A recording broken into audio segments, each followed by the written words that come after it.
অধ্যক্ষের বিরুদ্ধে দুর্নীতির অভিযোগে নোয়াখালী কারিগরি প্রশিক্ষণ কেন্দ্র বন্ধ ঘোষণা। ভোগান্তিতে 3 দিনের প্রশিক্ষণকালীন প্রবাসীরা। নোয়াখালী কারিগরি প্রশিক্ষণ কেন্দ্রের অধ্যক্ষ মাহতাব উদ্দিন পাটোয়ারির বিরুদ্ধে অনিয়ম ও দুর্নীতির অভিযোগ তুলে বিক্ষুব্ধ ছাত্র জনতা 8 আগস্ট সকাল 9টায় প্রতিষ্ঠানের প্রধান গেট বন্ধ করে দিয়ে সকল কার্যক্রম স্থগিত ঘোষণা করে।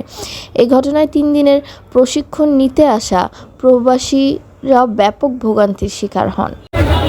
আমরা এখানে আপনার হচ্ছে যে ট্রেনিং করার জন্য আসছি, বাইরে যাওয়ার জন্য। এখানে ভাই আমরা অনেক প্রায় আপনার 500-র মতো হচ্ছে যে প্রবাসী বাইরে আছি, তারা সবাই আপনার বিদেশ যাওয়ার জন্য এখানে প্রশিক্ষণ নেয়। 3 দিনে একটা প্রশিক্ষণ নেওয়ার পর একটা সার্টিফিকেট দেওয়া হয়। আমাদের এখানে অনেকজন হচ্ছে 2 দিন প্রশিক্ষণ নেওয়া শেষ, শুধু 1 দিন বাকি। আজকের দিনটা বাকি, আজকের দিনে পরে কালকে আমাদের সার্টিফিকেট দেওয়া হবে। কিন্তু আজকে আমরা সকালবেলা আইসা দেখি গেটটা বন্ধ। 9টা বাজে থেকে আমাদের ক্লাস শুরু, কিন্তু 9টা বাজে থেকে আমরা আসার পরে দেখতেছি গেট বন্ধ।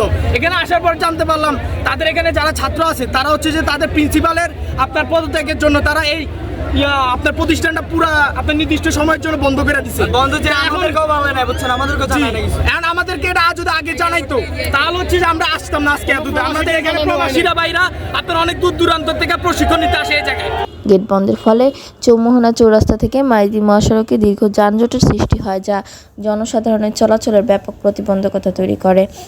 পরিস্থিতি নিয়ন্ত্রণে আনতে পুলিশ ও সেনাবাহিনীর যৌথ অভিযান পরিচালিত হয়, যা দুপুর 12টার দিকে অবস্থা স্বাভাবিক করে। পরে প্রতিষ্ঠানের গেট খুলে দিয়ে প্রবাসীদের 3 দিনের প্রশিক্ষণ কার্যক্রম সম্পন্ন করার ব্যবস্থা করা হয়। দর্শক, এই মুহূর্তে আমরা আছি নোয়াখালী কারিগরি প্রশিক্ষণ কেন্দ্রের সামনে। সকাল থেকে এই জায়গায় ছাত্র জনতা এটা অবরুদ্ধ করে রেখেছে এবং এই প্রতিষ্ঠানের সকল কার্যক্রম বন্ধ ঘোষণা করে অবাঞ্ছিত ঘোষণা করেছে প্রিন্সিপাল মাহতাব উদ্দিন চৌধুরী পাটোয়ারিকে। এবং এই প্রতিষ্ঠানের সকল কার্যক্রম বন্ধ থাকার কারণে প্রবাসীর জন্য যারা 3 দিনের ট্রেনিং করতে যাচ্ছে, কারো 1 দিনের ট্রেনিং হয়েছে, কারো 2 দিনের হয়েছে, বা কারো আজকে থেকে শুরু হওয়ার কথা, কিন্তু এই প্রতিষ্ঠানের কার্যক্রম বন্ধ হওয়ার কারণে কারো কোনো ট্রেনিং শেষ করতে না পেরে জনগণে অভিযোগ দিচ্ছে এবং এই কার্যক্রম দ্রুত বাস্তবায়নের জন্য জোর দাবি জানিয়েছে। এটা সুষ্ঠু সমাধানের দাবি জানিয়ে প্রবাসী ভাইদের পক্ষ থেকে সুষ্ঠু ব্যবস্থা নেওয়ার অভিযোগ উঠেছে।